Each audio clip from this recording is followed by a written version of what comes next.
अगर आप किसी भी तरह की इनकम करते हो इंडिया में, तो आपको इंडिया के अंदर इनकम टैक्स पे करना होता है उस इनकम के ऊपर एज पर आईटी एक्ट। एक बार आपने वो टैक्स पे कर दिया, उसके बाद में आपको उसकी रिटर्न फाइल करनी होती है। अगर आप इनकम टैक्स टाइम पे नहीं भरते हैं या फिर उसकी रिटर्न टाइम पे नहीं फाइल करते हैं, तो आपके सामने काफ़ी सारी हैवी प्रॉब्लम्स आ सकती है। वो क्या क्या प्रॉब्लम्स हो सकती है वो इस वीडियो में आपको आगे बता देंगे।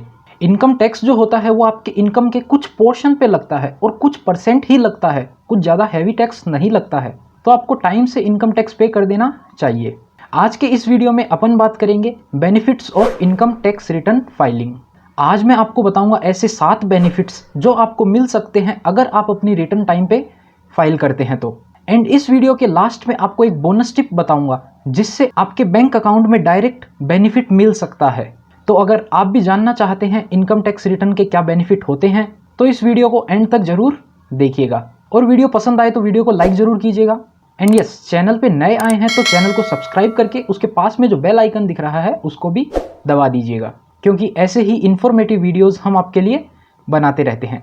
नमस्कार दोस्तों, मेरा नाम है राकेश, आप देख रहे हैं बैंकिंग बाबा यूट्यूब चैनल। तो चलिए आगे बढ़ते हैं इस वीडियो में और बिना टाइम वेस्ट किए आपको बताते हैं डायरेक्ट बेनिफिट क्या क्या हो सकते हैं आईटीआर फाइल करने के।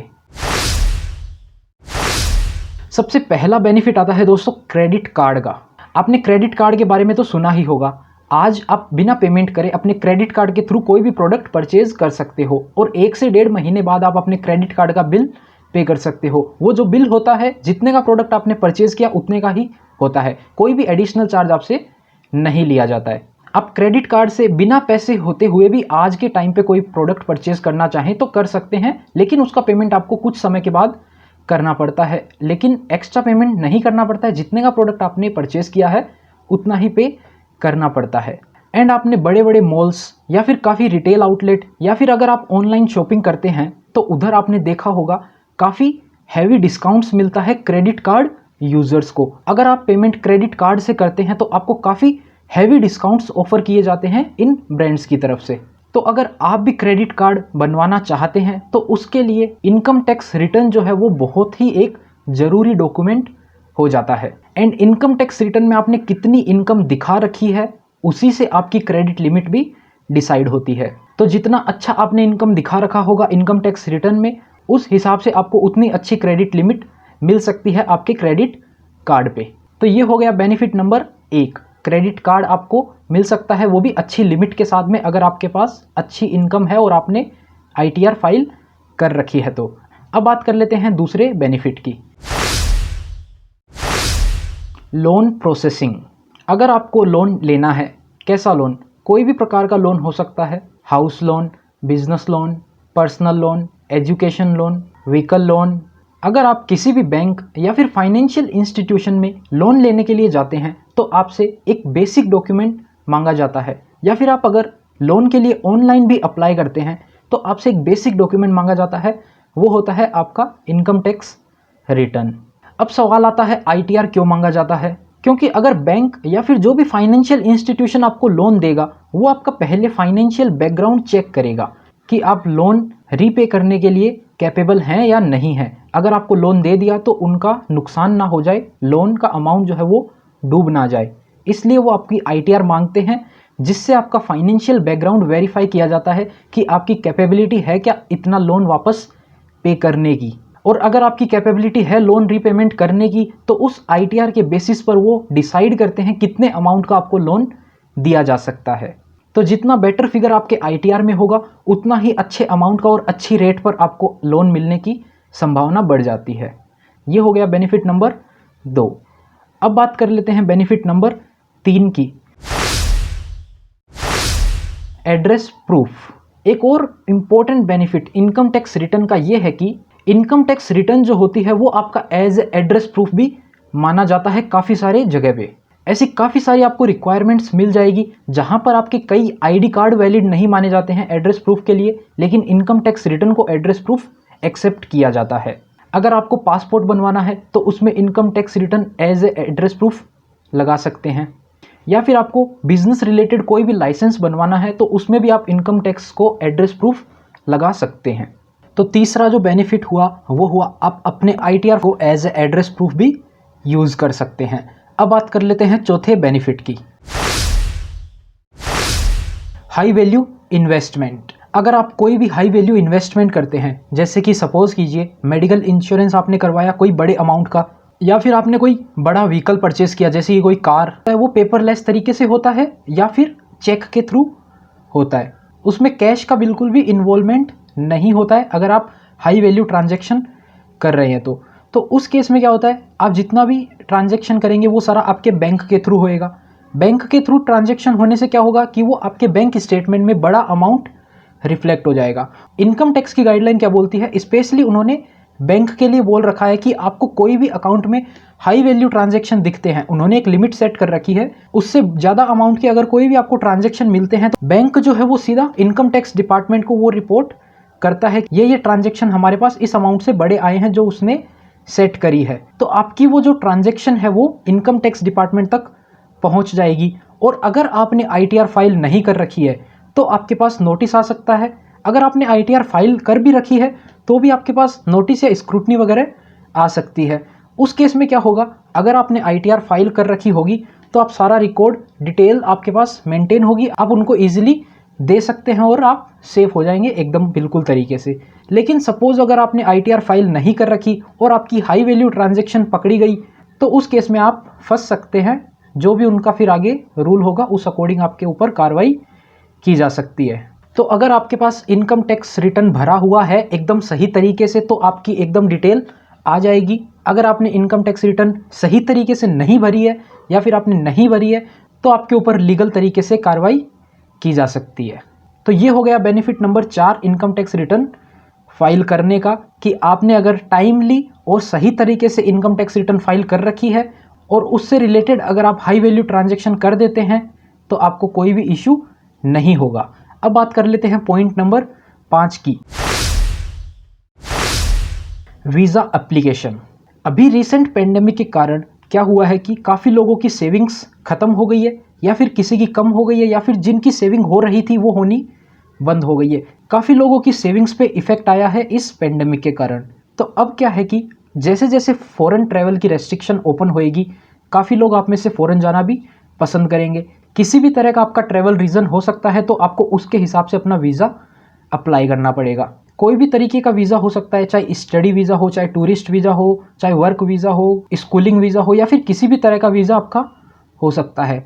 अगर आपके पास वीज़ा नहीं है और आप वीज़ा के लिए अप्लाई करते हैं तो वो एम्बेसीज है जो वो आपका बैकग्राउंड वेरीफाई करती है। कैसे पता करते हैं, वो आपकी सिंपली ITR ही देखते हैं, बाकी कोई ज़्यादा डिटेल वेरिफिकेशन नहीं करते हैं। अगर ITR में उनको सरप्लस अमाउंट ऑफ इनकम दिख रहा है कि आप अच्छा खासा कमा रहे हैं तो आपका वीज़ा जो है वो ईजिली अप्रूव कर दिया जाएगा। अगर आपके पास ITR ही नहीं होगी तो आपको अलग अलग तरीके के वेरिफिकेशन किए जाएंगे, वो पता करेंगे तो उसमें काफ़ी प्रॉब्लम हो सकती है या फिर आपका वीज़ा का जो एप्लीकेशन है वो भी रिजेक्ट हो सकता है। लेकिन अगर आपके पास अच्छी खासी ITR होगी और उसमें क्लियरली मेंशन होगा आप अच्छा खासा कमाते हैं तो ईजिली आपका वीज़ा जो है वो अप्रूव कर दिया जाएगा अगर आप किसी भी देश में घूमने जाना चाहते हैं तो।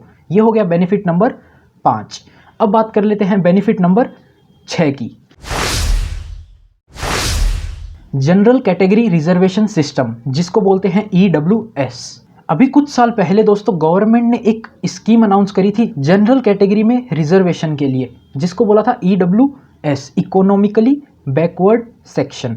यानी कि अगर आपकी इनकम कुछ एक लिमिट से कम है तो आप भी रिजर्वेशन के लिए एलिजिबल हो सकते हैं। जैसे कि आपने देखा होगा इंडिया के अंदर काफ़ी तरह के रिजर्वेशन है, OBC हो गया, SC ST, अलग अलग तरीके की कैटेगरीज ऑलरेडी थी।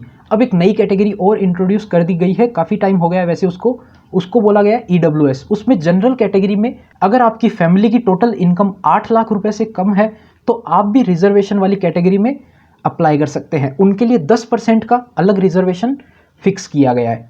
तो अगर आप भी उसमें अप्लाई करना चाहते हैं तो कैसे करेंगे, उसके लिए जो मेन प्रूफ ऑफ डॉक्यूमेंट रहेगा वो रहेगी आपकी इनकम टैक्स रिटर्न, जिसमें अगर आपके 8 लाख से कम की रिटर्न है पूरे फैमिली की टोटल मिला के तो आप इजीली EWS के अंदर अप्लाई कर सकते हैं और आप गवर्नमेंट की जितनी भी स्कीम्स में ये रिजर्वेशन वाला सिस्टम होता है उसका बेनिफिट आप भी उठा सकते हैं अगर आप जनरल कैटेगरी को बिलोंग करते हैं तो। ये हो गया बेनिफिट नंबर 6। अब बात कर लेते हैं बेनिफिट नंबर 7 की, जो कि लास्ट बेनिफिट है इस वीडियो का। इसके बाद में आपको एक बोनस टिप भी ज़रूर देंगे। Nation building. गवर्नमेंट का जो प्राइमरी सोर्स ऑफ इनकम है वो टैक्स के थ्रू ही है, वो चाहे डायरेक्ट टैक्स हो या फिर इनडायरेक्ट टैक्स हो। जो आपसे टैक्स कलेक्ट किया जाता है उससे बिल्डिंग, इंफ्रास्ट्रक्चर और काफ़ी डेवलपमेंट किए जाते हैं कंट्री के लिए, चाहे वो डिफेंस हो, हेल्थ हो, इंफ्रास्ट्रक्चर हो या फिर एजुकेशन हो। किसी भी सेक्टर में इंफ्रास्ट्रक्चर डेवलपमेंट हो रहा है अगर अपने कंट्री के अंदर, तो वो भी एक तरह का बेनिफिट ही है अपने लिए। ये गवर्नमेंट इंफ्रास्ट्रक्चर का डेवलपमेंट कैसे करती है? वो जो आपका टैक्स से पैसा लिया जाता है उसी से ही डेवलपमेंट होता है। तो एक जिम्मेदार नागरिक होने के नाते आपको टाइम से अपना इनकम टैक्स भरना चाहिए और टाइम से ही अपनी इनकम टैक्स रिटर्न फाइल करनी चाहिए। अब आप में से कुछ लोग बोलेंगे आपने तो सिर्फ 6 ही बेनिफिट बताई, 7वां बेनिफिट जो था वो हमारे लिए पर्सनल बेनिफिट नहीं था। लेकिन ये जो बेनिफिट था 7 नंबर वाला, ये एज ए जिम्मेदार नागरिक, एज ए रेस्पॉन्सिबल सिटीजन आपको टैक्स पे करना चाहिए और हम इसको बेनिफिट ही बोलेंगे। अगर आप एज ए रेस्पॉन्सिबल सिटीजन ये टैक्स पे नहीं करते हैं तो आपके ऊपर बहुत बड़ी पेनल्टी लग सकती है और आपके ऊपर लीगल तरीके से कार्रवाई की जा सकती है। जो पेनल्टी है वो 10,000 रुपये तक की पेनल्टी, और उसके अलावा जितना भी आपने टैक्स नहीं पे किया है वो तो आपका जाएगा ही इंटरेस्ट के साथ में, और 10,000 रुपये तक की पेनल्टी, उसके साथ में आपको लीगल तरीके से प्रॉब्लम भी फेस करनी पड़ सकती है। तो टाइम पे अपना टैक्स पे कीजिए और टाइम से अपनी रिटर्न फाइल कीजिए। एंड अगर आप सोचते हैं कि टैक्स पे नहीं करेंगे और रिटर्न फाइल नहीं करेंगे और गवर्नमेंट को पता भी नहीं चलेगा, तो आप गलत हैं। अगर गवर्नमेंट को किसी भी तरीके से पता चल जाता है एंड आप पकड़े जाते हैं तो उस केस में आपके ऊपर पीछे के 8 साल का आपका रिकॉर्ड चेक किया जाएगा। जितना आपने टैक्स चोरी किया है वो सारा अमाउंट आपसे रिकवर किया जाएगा और उसके ऊपर इंटरेस्ट भी वसूला जाएगा। उसके साथ ही आपको जो पेनल्टी बता दी है और लीगल तरीके से आपके साथ एक्शन लिया जा सकता है। मतलब कि अभी अगर आप 2020 और 2021 ये वाला जो साल गया उसकी रिटर्न फाइल नहीं करते हैं और आप सोचेंगे कि 1-2 साल में ही पीछा छूट जाएगा, किसी को पता नहीं चला तो, लेकिन इस साल का जो आपने टैक्स नहीं पे किया उस रिलेटेड आपको नोटिस अगले 8 साल में कभी भी आ सकता है। आज से 8 साल के अंदर कभी भी आ सकता है। यानी कि जब भी आप पकड़े जाएंगे ना, उससे पहले के 8 साल का आपका कच्चा चिट्ठा खोला जाएगा। तो उम्मीद करते हैं अब आपको समझ में आ गया होगा 7th बेनिफिट भी।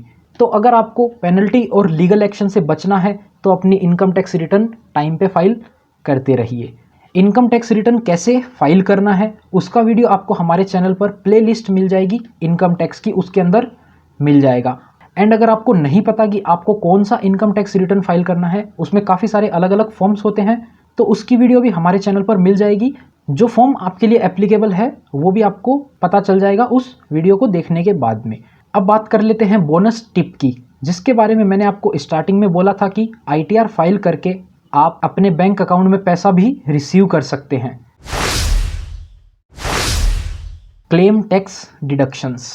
अगर किसी पर्सन का टोटल इनकम टैक्स ब्रैकेट से कम है, यानी कि सपोज कीजिए कोई पर्सन है जो 2 लाख रुपए कमाता है साल का, अब अगर उसका कहीं से TDS कट जाता है कोई पेमेंट रिसीव करते टाइम पे, बहुत से ऑर्गेनाइजेशन होते हैं जो पेमेंट करते टाइम आपका TDS काटते हैं। सपोज एक बैंक में आपका FD कराया हुआ है, वहाँ से आपको 40,000 रुपये का इंटरेस्ट मिलना है 1 साल का, लेकिन बैंक्स क्या करते हैं उसमें से आपको 10% TDS काट के गवर्नमेंट को जमा करवा देते हैं आपकी तरफ से। यानी कि जो गवर्नमेंट के पास 4,000 रुपये टैक्स जाएगा वो आपके बिहाफ पे जाएगा और आपको जो बैंक अकाउंट में इंटरेस्ट मिलेगा वो मिलेगा मात्र 36,000 रुपये। जो 4,000 रुपये है वो गवर्नमेंट के पास चला जाएगा एज ए टैक्स।